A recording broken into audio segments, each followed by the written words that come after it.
días. Buenos días. Buenos días. ¿Qué tal? Bueno, ¿por dónde empezar? La verdad es que Dios me habló esta semana poderosamente y quiero compartir con ustedes esta verdad que la verdad me confrontó bastante. Ahora sí que, como decimos allá en el norte, un chuletón, casi me atraganto.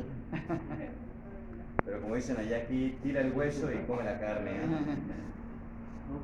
Bueno, pues yo les quiero hablar un poco de cuando Jesús oró en el Getsemaní, pero más de hablarle de lo que se suscitó ahí, de lo que realmente Dios me mostró en esa parte cuando él oró, queriendo y pidiéndole al Padre en esa cuestión de él siendo hombre y en su debilidad querer pasar de la situación que iba a vivir, y obviamente siendo un hombre muy espiritual, aceptando la voluntad de Dios, ¿no? Y bueno, la escritura que les quiero compartir es Lucas 22, 41 al 44, se las voy a leer brevemente y ya de ahí. Dice: se alejó a una distancia como de un tiro de piedra y se arrodilló y oró: Padre, si quieres te pido que quites esta copa de sufrimiento de mí. Sin embargo, quieres que se haga tu voluntad, quieres que se haga tu voluntad, no la mía. Entonces apareció un ángel del cielo y lo fortaleció. Oró con más fervor y estaba con tal agonía de espíritu que su sudor caía a tierra como grandes gotas de sangre. Poderoso, ¿verdad? Tremendo. Amén. Ahí nos habla de los tres sufrimientos que vivió Jesús en esa parte. El sufrimiento físico, el cual ya sabía que iba a pasar. El sufrimiento emocional, que fue la traición de los hombres más cercanos a él, como fue Pedro y Judas. Y el sufrimiento espiritual, en el cual él sabía que no había una sola persona que valiera la pena por lo que él iba a pasar. Sin embargo, él no le importó esa parte.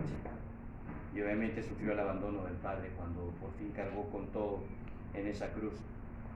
Y bueno, en estas dos voluntades es donde generalmente me divido siempre. La voluntad humana, que siempre quiere sus demandas y que acudirá a mis deseos o a mis temores y a mis pasiones humanas. Esa voluntad que siempre está ahí latente. Y la voluntad divina, que apela siempre a la parte de la mente y el conocimiento de Dios que nos ha revelado, a las demandas y a los términos lógicos del propósito y significados eternos. Por ejemplo, la voluntad humana y la voluntad divina siempre tiene que ser obedecida, y es ahí donde generalmente siempre estamos buscando o creyendo que nuestra voluntad es la que nos va a llevar siempre a un resultado más satisfactorio, o creemos que podemos ayudarle a Dios moviendo las cosas de tal manera que es así como Él quería que surgieran. Y esa es la parte en la que muchas veces yo me encuentro en esa encrucijada, en escuchar y obedecer la voz de Dios, que generalmente va en contra de mi voluntad o en contra de mis sentimientos o emociones, pero al final, cuando me someto, tengo que reconocer que es poco, pero me someto, veo cómo la mano de Dios siempre tiene el plan perfecto y la respuesta es la que esperaba. O sea, mi espíritu es la que esperaba, es la que anhelaba y es la que se siente bien.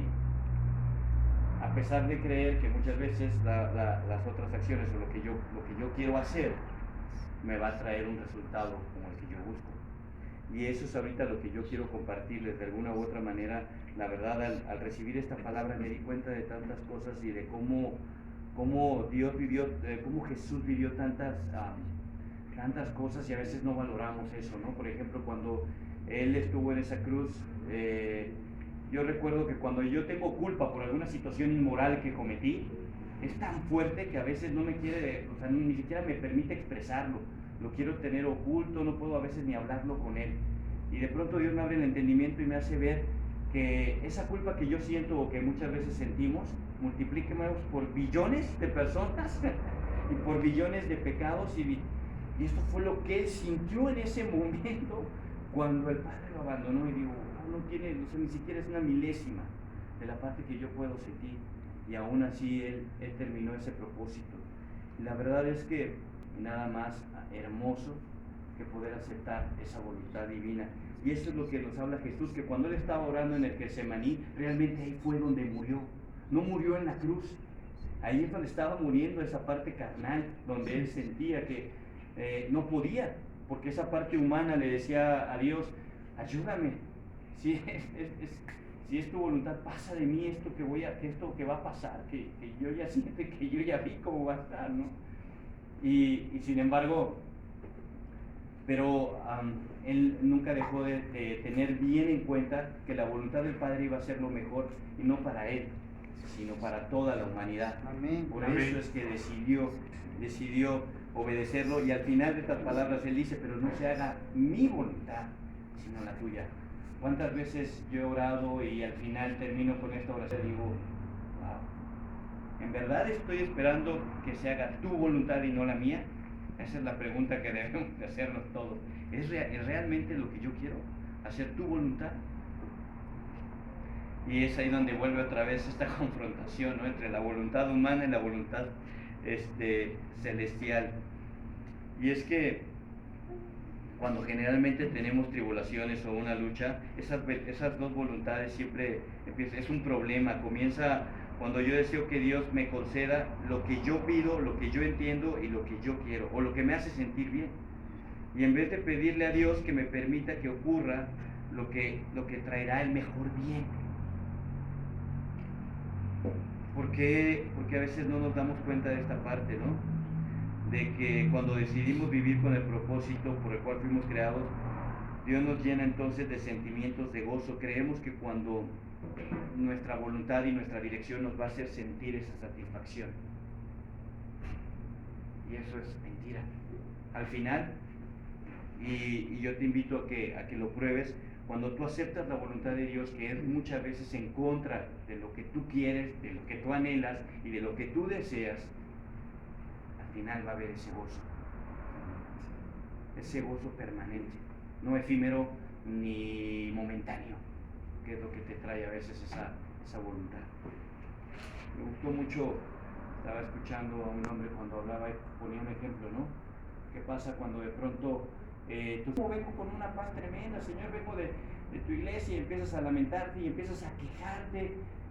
Cuando Dios agarra y te dice, sí, como yo tuve el cuidado de ti y no te pasó nada peor, estás sano, estás vivo, y no solamente eso, te di la paz y la tranquilidad para que pudieras. Generalmente, ¿qué pasa? Lo primero que viene a la mente, quejas, maldices, hasta dices, ya me robaron mi paz. ¿Cómo? Nadie te roba la paz. También yo a veces tenía muy arraigada, es una decisión.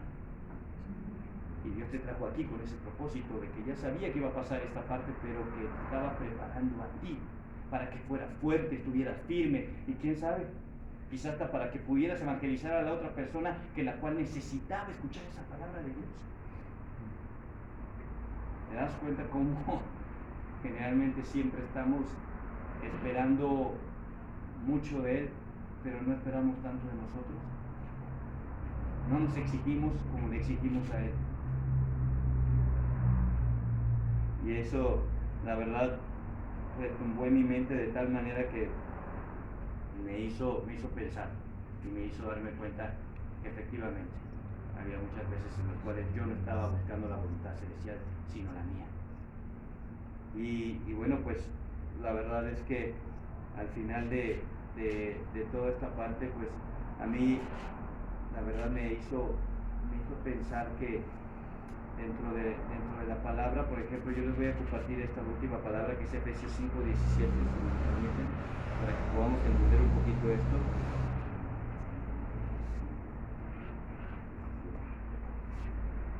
Dice, no actúen sin pensar, más bien procuren entender lo que el Señor quiere que hagan. No actúen sin pensar, y esa es la parte de la cual siempre nos lleva el Señor, a que oremos, a que realmente dejemos todo en ese tiempo de intimidad, en esa oración. O no sé, a lo mejor nada más me pasa a mí, que voy, oro y quiero entregar todo aquello que de alguna manera me trae molesto o me trae agobiado o que pienso que ya no hay salida, pero según yo ya descargué todo lo que tenía, salgo y lo primero que hago es confrontarme con alguien o ya caí con otra persona y entonces realmente no entregué mis cargas, simplemente fui ahí a orar, doblé rodillas, pero agarré mis mismas cargas y me las volví a poner encima y me fui hacia adelante. Y eso es precisamente lo que Jesús nos quiere mostrar en ese tiempo que Él se dio en el Getsemaní, que nosotros podamos entregar todas esas cargas, que podamos conocer la voluntad de Él para que no seamos insensatos. Me puse a investigar cuál era la palabra de insensato, porque también lo dice en la palabra, ¿no? Y dice que no tiene sensatez, que muestra imprudencia, inmadurez en sus actos. No está hablando de mí.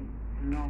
Y similar, dice, inconsciente, irresponsable, irreflexivo, ligero, necio, disparatado, absurdo y fatuo. Cuando leí todo esto dije, qué bárbaro. Señor, es increíble. Y es ahí donde realmente me di cuenta que la renuncia no es un acto, sino es una acción, es un estilo de vida. Eso es la renuncia. La renuncia, no es un acto, es un estilo de vida. Por eso es que nosotros decidimos, y gracias, decidimos renunciar cada vez que vamos a ese tiempo de oración. Ok, amén. ¿Sí? Bueno. Amén. Amén. Gracias, familia. Que tengan una bonita tarde. Vamos a terminar y vamos a orar.